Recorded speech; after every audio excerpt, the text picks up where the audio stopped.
Alright guys, so we're recording like a quick little, it'll be like a 2 to 5 minute video on how to properly work lead, because I know I speak to a lot of you guys and you guys don't understand how to properly work lead.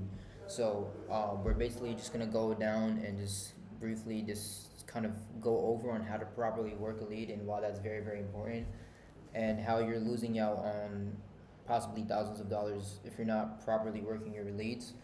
Um, so yeah, we're basically gonna break this whole thing down. I have this whole thing written out for you guys. So first, we're gonna go down the don't category, because I think a lot of you are on this video because you don't know how to properly work lead, right? So what you're probably doing right now, you probably when the lead comes in, you're calling them like once a day or just once. You're calling at the worst time, which is like in the middle of the day or like around 2 o'clock, 3 o'clock local time, whatever your time is. That's when like people are at work, right? Why would you do that? And then after you call them, you don't even leave a voicemail, you don't leave a text. Um, you have to, which you don't. You don't have a nurture or follow up pipeline set. So let's just say there's no one to follow up with the leads.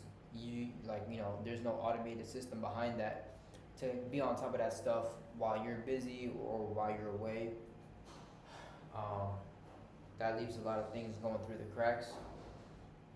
And then I don't know what type of entitlement this is, but assuming the lead has to text you first, that's another thing that's not gonna happen. Like some people might, but um, most of the time they're not gonna text you first, bro. You need to be texting them, right? You need to be on top of them, right? The guys that make the most money with me are on top of their leads. And then also being lazy and forgetting the lead exists. That's like, wait, you called them once, you called them twice, and they don't pick up, so you're like, all right, fuck it, bad lead, no, all right. And then last one is there's no setting call done, right? Some of you guys go out to these estimates, and then you're wondering why you're wasting this time with this person, because one, it's your fault because you never did a proper setting call with them. You need a proper, even if there's a qualification process, you need to get on the phone with the lead and make sure they fit the qualifications you guys are looking for, and then you go and take it a step further. Make sure they're warm with the setting process. The setting process is literally doing 60, if not more, 60% of the sale, right? It's like spoils, but it's literally doing 60% of the sales on that setting call, qualifying them and making sure you're going and putting time in front of the right people, and you're going and being placed in front of the right people, right? If you don't have the setting call done, you're basically shooting yourself in the foot. So please make sure that with all your leads, you have a proper setting script and you're doing a proper setting call. Now, if you're not already doing this, let me get in the frame a little bit. If you're not already doing this, you need to make sure that you start calling the leads ASAP, right? Why do you want to call your leads ASAP? It's not because trying to be fancy over here or anything like that. Why do I say call your leads ASAP?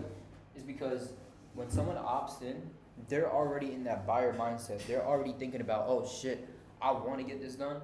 So which is why you want to call them ASAP, because when you call them ASAP and you do a proper setting call with them, you're gonna warm them up even more, right? And if they don't pick up, you gotta text them, you gotta call them. You can't just sit there just hoping to have something done, right? You gotta sit there, you gotta call them immediately, right? Across 72 hours. Don't just call them once and then just call it a day. Like, you have to call them every day across 3 days. Call them, text them, leave them voicemails. If you're not doing that, then I don't know what you're doing. And then having a proper nurturing pipeline set up. So let's just say you guys are busy and you guys are not able to get back to everyone. The reason why you have to have the system in place, because what if somebody opts in? What if somebody comes in and they're looking to speak with somebody at that moment and you're doing outside some bullshit and you can't get back to them, right? And now that lead is just now cold. So you need to make sure you have a proper nurture and a follow-up pipeline in place so you can get back to your guys when you're not there, right? And obviously, last but not least, doing proper setting calls, right? And why that's important, because like I said, if you're not having a proper setting call, you're just gonna be wasting your time going to these idiots' houses. They're just gonna expect a driveway to be done for $1,000. It's not how it works. All right, so you want to make sure you're doing a proper setting call. Even your you properly qualifying them when you get there, budget, when they want to get this done, and then you're going there, which is literally doing 60% of the sale for you. So yeah, that's just like a proper little clip, proper little video on how to work a lead. That should give you guys some proper insight. So yeah, leads don't just fall in your lap. Sales don't just fall in your lap. You have to work them, right? And that's kind of like the do's and don'ts, because some of you guys don't understand that. But hopefully after this video, you start implementing these type of things in your business. And yeah, it's gonna be it for today.